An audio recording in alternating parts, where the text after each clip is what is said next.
नमस्कार, कशिश न्यूज का digital platform देख रहे हैं आप। मैं हूं रश्मि श्रीवास्तव आपके साथ। झारखंड के आईएनडीआईए अलायंस में अभी से कुछ ही देर बाद बहुत कुछ होने वाला है। आप सोच रहे होंगे कि हम ऐसा क्यों कह रहे हैं, तो आपको बता दें कि यहाँ यानी झारखंड में आईएनडीआईए गठबंधन में अब टूट की स्थिति आ गई है। बता दें आपको कि अभी दिन के 11 बजे आरजेडी की तरफ से प्रेस कॉन्फ्रेंस बुलाई गई थी, लेकिन फिलहाल प्रेस कॉन्फ्रेंस की जो समय है उससे आगे बढ़ा दिया गया है। क्या चल रहा है, क्या कुछ हो रहा है, हमारे साथ फोन लाइन पर वरिष्ठ सहयोगी आशुतोष मिश्रा मौजूद हैं, उनसे बातचीत करेंगे। आशुतोष जी, क्या लग रहा है, आखिर क्यों इस तरह की नौबत आ गई है कि टूट की स्थिति अब उत्पन्न हो गई है, और साथ ही जो अभी प्रेस कॉन्फ्रेंस बुलाया गया था आरजेडी की तरफ से, समय भी आगे बढ़ा दिया गया है, क्या वजह बताई जा रही है? बिल्कुल रश्मि, उसको टूट के कगार पर बोल सकते हैं इंडिया अलायंस, या फिर ये बोल सकते हैं कि प्रेशर पॉलिटिक्स का ये सब पार्ट है। चूंकि देखिए, कल ही आरजेडी के जो मुख्य प्रवक्ता हैं मनोज झा ने, राष्ट्रीय प्रवक्ता हैं, उन्होंने अल्टीमेटम दिया था आज 11 बजे तक का जेएमएम को और कांग्रेस को कि या तो हमें 11-12 सीट दें या फिर गठबंधन तोड़ने का हम लोग ऐलान कर सकते हैं और अकेले चुनाव लड़ने के लिए हम लोग सोच सकते हैं। और आज 11 बजे प्रेस कॉन्फ्रेंस करके वो ये सब करने वाले भी थे, लेकिन अब से थोड़ी देर पहले जानकारी मिलती है कि प्रेस कॉन्फ्रेंस की जो समय सीमा थी या समय जो था उसको बढ़ा दिया गया है, यानी कि ये यानी बढ़ा करके अब 1:30 के आसपास कर दिया गया है। और 2 बजे सीपीआई की भी पीसी है, सीपीआई ने भी कमोबेश आरजेडी की तरह ही रुख अख्तियार किया है और उसने भी कहा है कि हमें जितनी सीटें दी जा रही है उस पे हम संतुष्ट नहीं है, हमारी सीटें भी बढ़ाई जाए। यानी कि वाम दल की बात करें तो 13-14 सीट ये लोग भी मांग रहे हैं और इंडिया ये आरजेडी की तरफ से भी 7 सीट से ज्यादा मांगी जा रही है, 11-12 सीटें मांगी जा रही है, 18-20 पर मजबूत होने के दावे किए जा रहे हैं।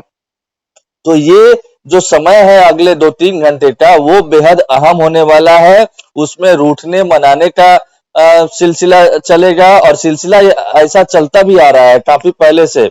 कई दौर की बातचीत हो चुकी है, कई लोगों से एक दूसरे की बातचीत हो चुकी है, फिर भी अब तक चीजें नहीं बनी है।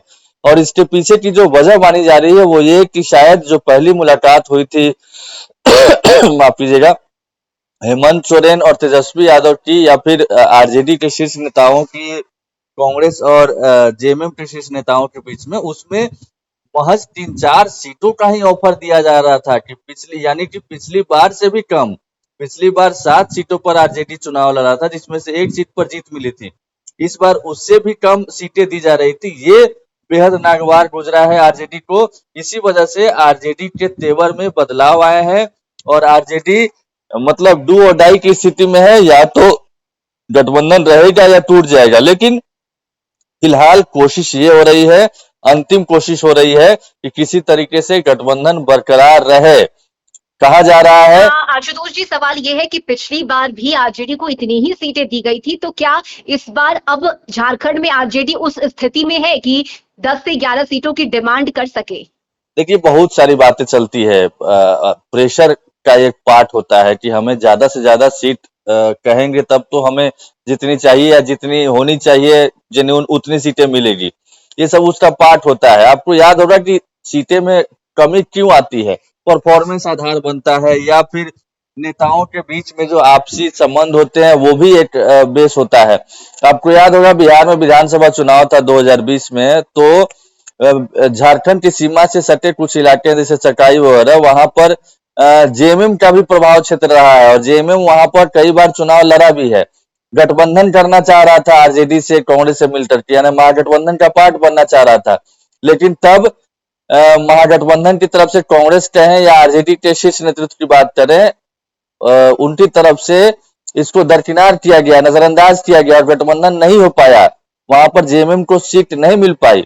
ये सारी चीजें भी जहन में रहती है जब हमारे क्षेत्र में आपको लेने आना पड़े तो ऐसी चीजें हों, तो ये सब भी दिमाग में रहता है।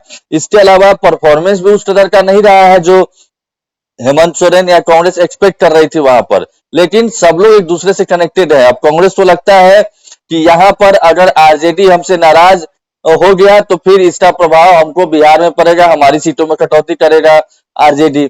और कांग्रेस की वो स्थिति है नहीं। यहाँ भी हेमंत सोरेन के मतलब बैसाखी पर कांग्रेस चल रही है और वहां पर आरजेडी यानी लालू और तेजस्वी यादव को तो बीच में सबसे ज्यादा अगर किसी की गति हुई है, सबसे ज्यादा परेशानी में है, तो वो कांग्रेस है। कांग्रेस के लिए मतलब कुछ समझ में नहीं आ रहा कि आखिर वो क्या करे, चूंकि पहले से ही उसकी सीटों में कटौती की गई है और अब आरजेडी और वाम दल की तरफ से दबाव बनाए जा रहे हैं। तो कहा जा रहा है कि और भी सीटें कम सकती है, चूंकि जेएमएम अपनी सीटों में कटौती करने को बिल्कुल भी तैयार नहीं है। जेएमएम की तरफ से कहा जा रहा है कि साफ साफ कह दिया है कि आप लोग टैकल कीजिए, यानी कांग्रेस वाले को कह दिया गया है कि आप लोग समझिए कैसे क्या करना है।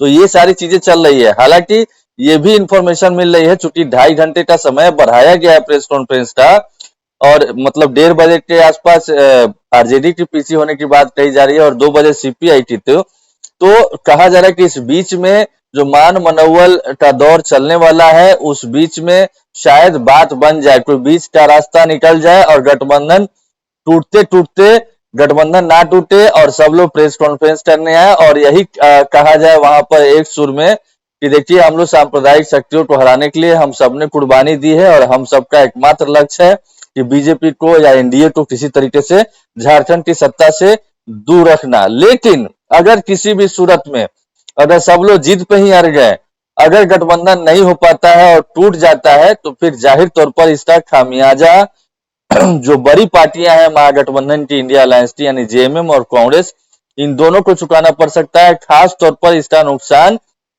हेमंत सोरेन को उठाना पड़ सकता है, चूंकि न तो आरजेडी और न ही वाम दल इस स्थिति में है कि वो अपने दम पर सरकार बना सके या उनके मुख्यमंत्री हो सके। ऐसे में हेमंत सोरेन, जिनके प्रति माहौल बताया जा रहा है, अगर ये लोग अलग हो जाते हैं तो कहा जा रहा है जिस तरीके से कि कड़ी टक्कर होने वाली है और कम वोटों के अंतर से। आशुतोष जी, अगर हम बात करें इस मुद्दे पर, तो लग यही रहा है और जो स्थिति बनती हुई नजर आ रही है उसमें ऐसा ही लग रहा है कि जैसे अगर आरजेडी बहुत ज्यादा नाराज हो जाती है या उससे अगर बनाने की कोशिश हो तो कुर्बानी कांग्रेस को देना पड़ सकता है, ऐसी स्थिति लग रही है यहाँ पर।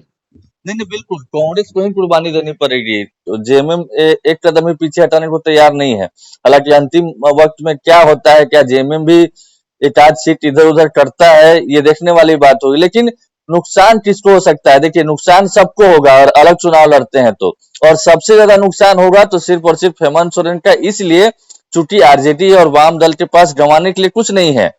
उनके पास वैसी स्थिति नहीं है कि वो सरकार में अपने दम पर बना सके। तो जो मुख्यमंत्री की रेस में है, जो निवर्तमान मुख्यमंत्री हैं, अगर चीजें इधर उधर होती है थोड़ा बहुत वोटों के अंतर से भी, जैसा कि पिछली बार आजसू और बीजेपी अलग अलग लड़े थे तो बीजेपी नुकसान हुआ था और सत्ता से बाहर हुई थी, तो हो सकता है कि इसका खामियाजा हेमंत सोरेन को भुगतना पड़े और वो सत्ता से दूर हो जाए थोड़े बहुत अंतर से।